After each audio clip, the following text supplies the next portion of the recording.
As we spoke about in the previous episode, one of the most important aspects of the struggle that we are engaging in here in Winnebago County is information. And so what I want to do in this episode is just simply lay out information and let other people form their opinions or let it guide their perspectives. But these are all things that are factual, that I have receipts for, and these are things that maybe some people are not aware of. I want to read two different statements from you that were released 2 years apart, both by Tom McNamara, and both were released after officer-involved shootings took place. This is from October 4th, 2020. Statement from the mayor. Quote, "As you probably know by now, there was a shooting on Friday night involving a Rockford police officer during the pursuit of a suspect wanted on multiple warrants. Immediately upon learning of the incident, Chief Dan O'Shea asked the Winnebago Boone Integrity Task Force to investigate the actions of those involved. As with any investigation, it will take time for the independent task force to examine all of the facts of the case. My hope and expectation is that the task force continue to brief the public in a timely manner and ultimately announce publicly and with full transparency the outcome of their investigation. I take this incident incredibly seriously, and I know the task force does as well. Incidents such as these are some of the most difficult for our community and our officers. I ask the community to respect the investigation and reserve judgment on the officer and citizen involved." Mayor Tom McNamara. That is a statement that was released after Tyrus Jones, an unarmed black man, was shot while running away by the Rockford Police Department, namely by Officer Dominic McNeese. Now, you can't see it right here, but what will pop up on your screen is a picture of this statement that has a certain portions highlighted. I'm going to now read you, if I can work the laptop right, I'm going to now read you a statement that came out on September 2nd, on September 2nd, 2022, after an officer-involved shooting took place. Statement from the mayor. Quote, "As you probably already know, there was an officer-involved shooting last night." First sentence, exact same, except for 2 words. Exact same as the previous statement that we just read. 2 years apart.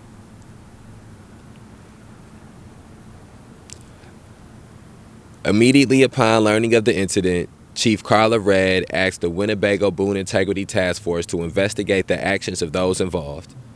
As with any investigation, it will take time for the independent task force to examine all of the facts of the case. As soon as more information is available, we will pass it along. I take this incident incredibly seriously, and I know the task force does as well. I ask the community to respect the investigation and reserve judgment on all involved." End quote. Mayor Tom McNamara. Now, when these pictures are put up on the screen for you to be able to view as you're watching this video, you will see just how much of both of those statements are copy and pasted. It's obviously he probably has it saved in a Microsoft Word doc, officer-involved shooting.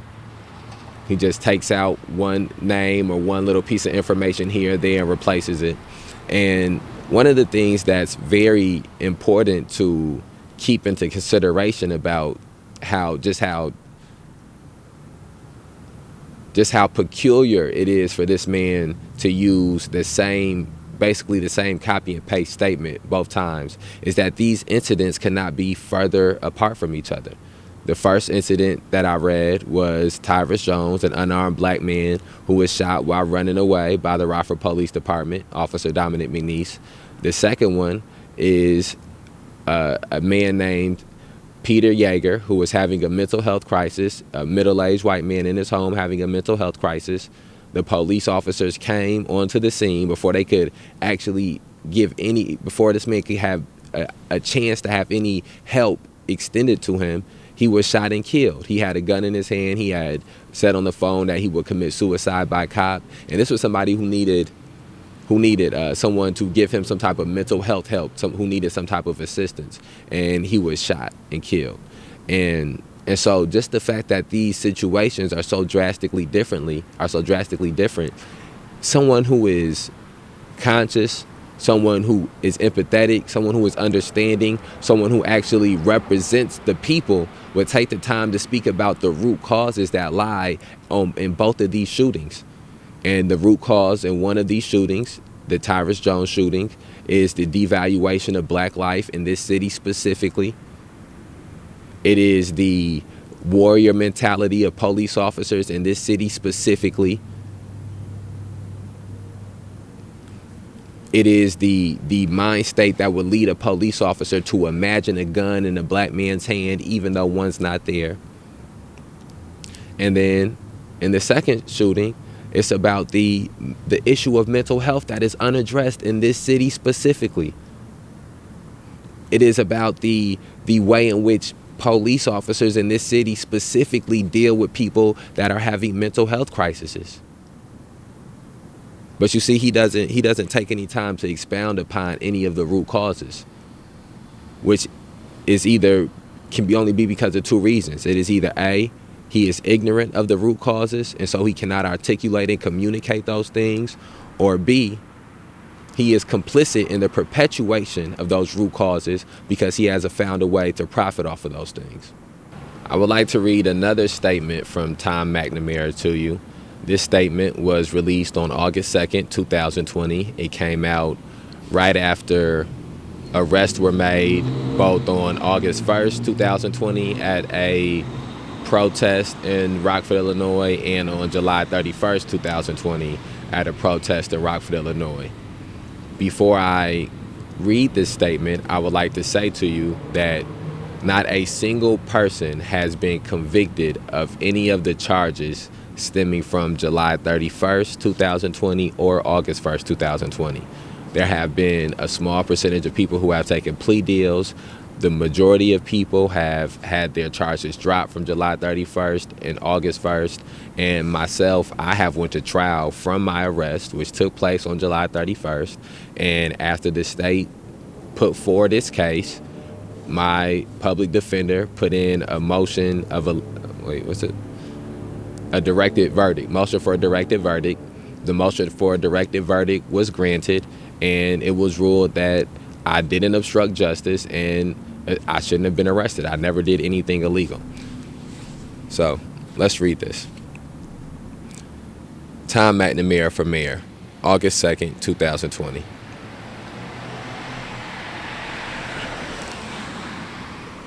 The Rockford Police Department and Winnebago County Sheriff's Office lawfully arrested numerous people on Friday night on East State Street near the City Market Pavilion. I appreciate the work of both departments as they work to keep our streets safe for all citizens and visitors. What people got arrested doing that he's pertaining to when he talks about keeping the street safe was walking on a crosswalk. I was arrested for walking on a crosswalk. I was charged with obstruction of justice. Multiple people were arrested for walking on a crosswalk. And so you see how he misrepresents this. This is not something that is done accidentally. This is something that is done purposefully. It's a dog whistle. It's one of the things that has been done historically by white politicians, especially centered around issues of race. During the arrest, there were reports of citizens assisting officers and deputies. Though we have seen a legal explanation that citizens have the right to be involved, I want to be clear, we do not need or want civilians engaging in police activities when the scene is under control by law enforcement.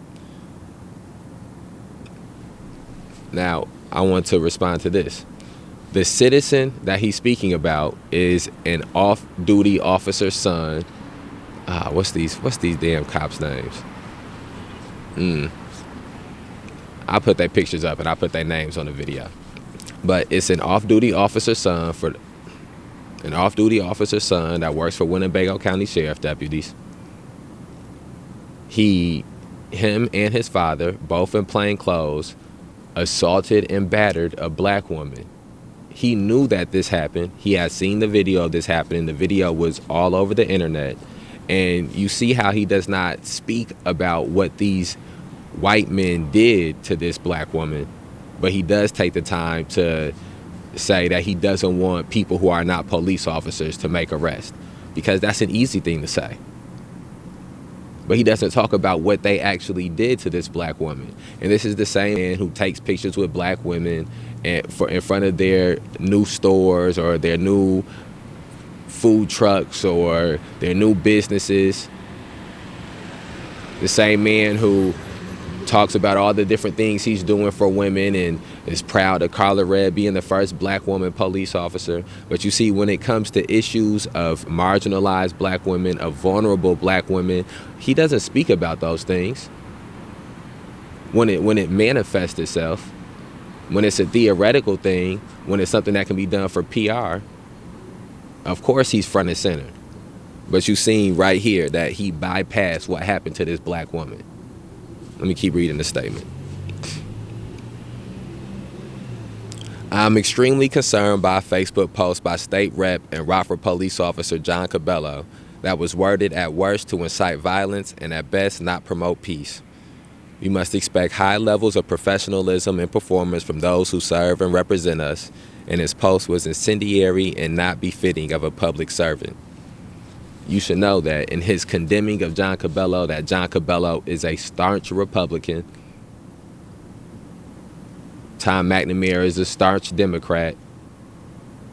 And so he's not against John Cabello because John Cabello did something wrong. He's against John Cabello because John Cabello is in the opposing party. You see, these neoliberals like Tom McNamara, these liberals that exist within Rockford, these are not people who care about the issues that affect black people. These are people who want to maintain power, want to maintain their political careers, and want to make political advancements. And so he'll decry John Cabello because John Cabello stands in the way of the Democratic Party achieving the things they want to achieve. But he won't take any time to decry the police officers who assaulted that black woman just a paragraph before. He bypassed that. Perhaps most disturbing, I have also read disgusting comments, personal attacks, and threats to community members involved in the debates and discussions on these issues. In a community working to improve itself, this is simply not acceptable. No one in our community should have family attacked or have threats against them for voicing their opinion. We need to reject systematic and ingrained racism as a community. If you don't think it exists, you clearly have not been paying attention. Rockford's diversity should unite us, and our Rock River should bring us together. We are better than this, and we must be better than this. Now, do you see how he spoke about systemic racism? He said marginalization. Did he say that in there? He used them neoliberal words. Ingrained racism, systemic racism. But he didn't take the time to speak about the racism that had just manifested on Friday and Saturday. You see, it's he has no problem talking about figurative racism. But when a black man is shot by a police officer, he does not talk about how that fits into systemic racism, an unarmed black man.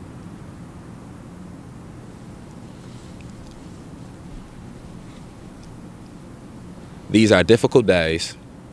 In the middle of a global pandemic, we're having long overdue discussions on race, class, policing, human rights, and other planks of the fundamental foundation of our American society. There are more commonalities that bind us together than those that can split us apart. We are truly strongest when we reject the calls to stand apart, and will only move forward when we work together to replace what is broken.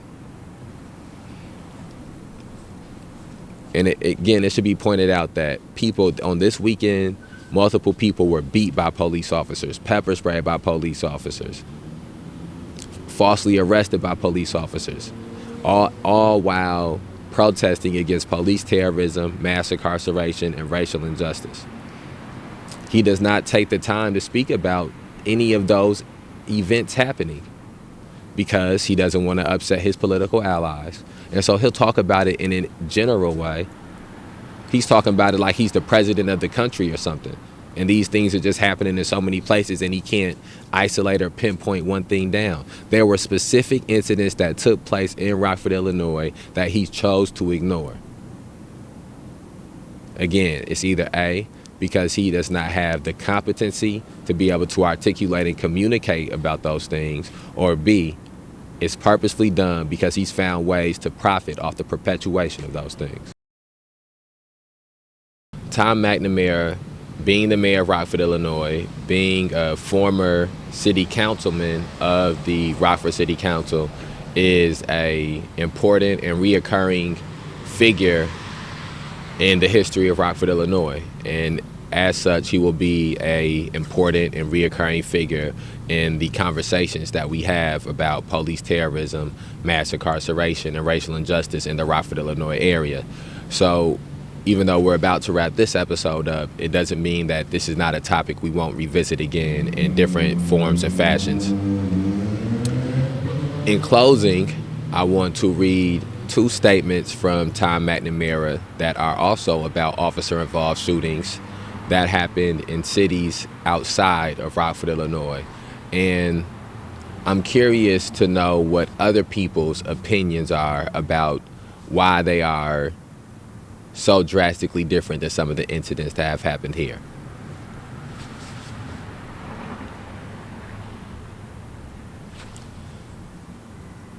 May 29th, 2020.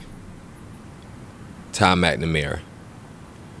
The senseless killing of George Floyd has rocked our country to the core. I am disgusted, saddened, and stunned by this horrific murder.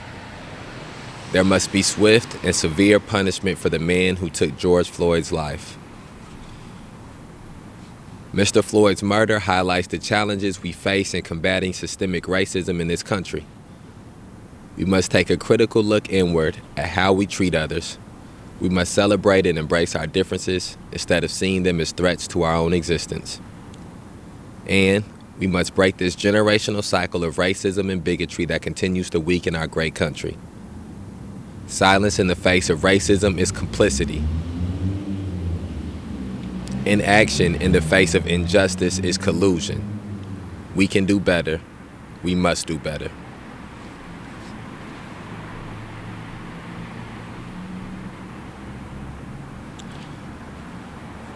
And now I want to read one more statement from Tom McNamara. This is from a story out of Rockford Register-Star. An emotional Tom McNamara described as, quote, horrific, end quote, the video of Sunday's police shooting of 29-year-old Jacob Blake in Kenosha, Wisconsin. In the cell phone video, Blake is seen walking from the sidewalk around the front of his SUV to the driver's side door as officers follow him with their guns drawn. As Blake opens the door and leans into the vehicle, an officer grabs his shirt from behind and begins firing his weapon. 7 shots were heard on the video, though it's not clear how many struck Blake or how many officers fired their guns. Quote, I've seen that clip that everyone has seen, so I just want that out there, end quote, McNamara said when asked about the shooting during a news conference Tuesday at the Winnebago County Health Department. Quote, 7 shots to someone's back? I don't know of a better word than to describe it as horrific, end quote.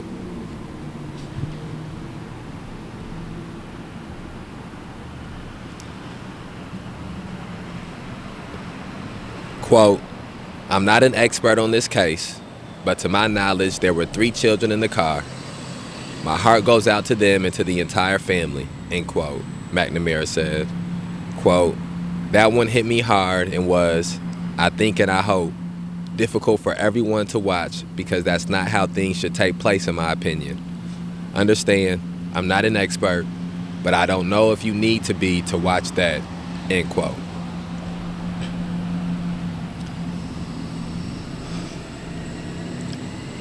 I would like to remind you that Tyrus Jones was also shot in the back multiple times while running away.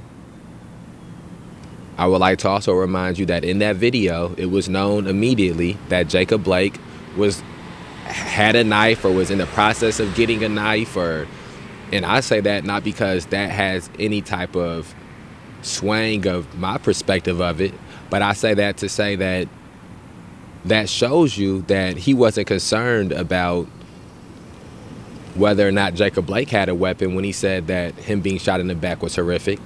So Tyrus Jones, who didn't even have a weapon, he did not describe that as horrific. If you remember earlier before in this episode when we read the statements from him, he didn't describe the killing of Peter Yeager as horrific.